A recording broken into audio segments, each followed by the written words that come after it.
History remembers the moments of thunder, the sermons on the mount, the words that would echo for millennia. But what about the other moments? The ones lost between the verses, whispered in the dust of Galilean roads. There were moments when Jesus spoke, and no one listened. Imagine a scene not of multitudes hanging on every word, but of a quiet street corner. A man speaks, his voice steady, not with the fire of a zealot, but with the quiet conviction of someone who has seen something others have not.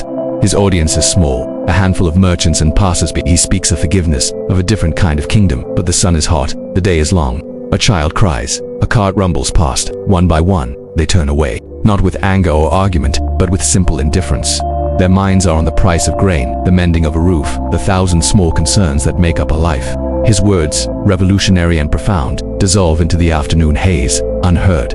This wasn't a singular event, it was a daily reality. We picture dramatic confrontations with Pharisees, but forget the countless hours spent offering a message to people who were simply not interested. In the courtyards and the marketplaces, his words were often just another sound in a busy world. The rejection wasn't always a roar. More often it was a quiet turning of the back. The conversation shifted to more practical matters. For every person who stopped to listen, there were dozens who walked on by without a second glance. The truth he offered was a heavy stone, and most were not willing to stop and help bear its weight. When the last person has wandered off, and the street corner is empty again, what is left? Not the fury of a spurned prophet, but a deep, human silence. In these moments, we see not a divine figure, but a man burdened by a vision no one else can see. He sits alone, as the sun dips lower, the lines on his face etched, not with anger, but with a profound, weary sadness. It's the quiet ache of being misunderstood, the deep loneliness of holding a truth that the world is not yet ready to receive. This isn't a failure of his message, but a reflection of the human heart's resistance to change.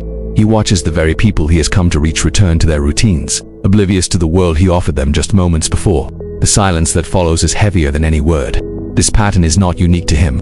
Throughout history, every transformative idea begins its life on the fringes. New concepts are rarely welcomed with open arms. They are disruptive, uncomfortable. They challenge the foundations of what we know and how we live. The first voices of change are almost always met with skepticism, ridicule, or worse, simple apathy.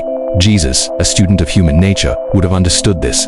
He knew that a seed does not become a tree overnight. It must be planted and often in receptive soil, endure periods of darkness, and wait patiently for the conditions to be right for growth.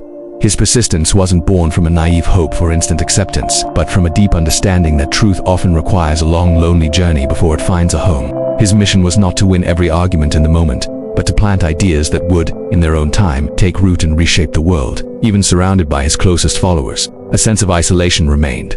He walked with them, ate with them, taught them. They were his companions, his students, his friends. They saw his conviction. They heard his parables, but did they truly understand the weight he carried? They saw a teacher, a leader, perhaps even a political liberator who would restore their nation's glory.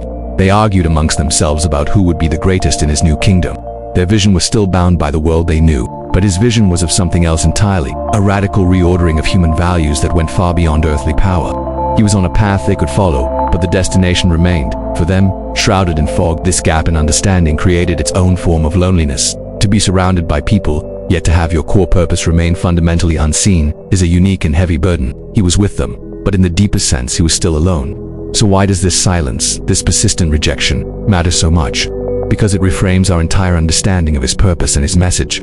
It strips away the myth of effortless influence and reveals the gritty reality of change. Greatness is not measured by the applause of the crowd, but by the will to continue when there is no applause at all. His journey teaches us that a message's worth is not determined by its initial reception. The most profound truths are often the ones we are least prepared to hear. The quiet rejection he faced daily did not dilute his message.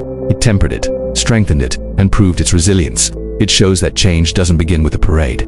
It begins with a single voice speaking into the quiet, trusting that, eventually, someone will be ready to listen. It's a testament to the power of persistence in the face of indifference. History remembers the crowds, the triumphant entries, the moments of public acclaim, but the real transformation, the force that would eventually alter the course of civilization, wasn't forged in the noise. It was born in silence. It was nurtured in the lonely walks after the uninterested had departed, strengthened in the quiet moments of resolve, and planted, seed by patient seed, in the hard soil of a world that was not yet ready.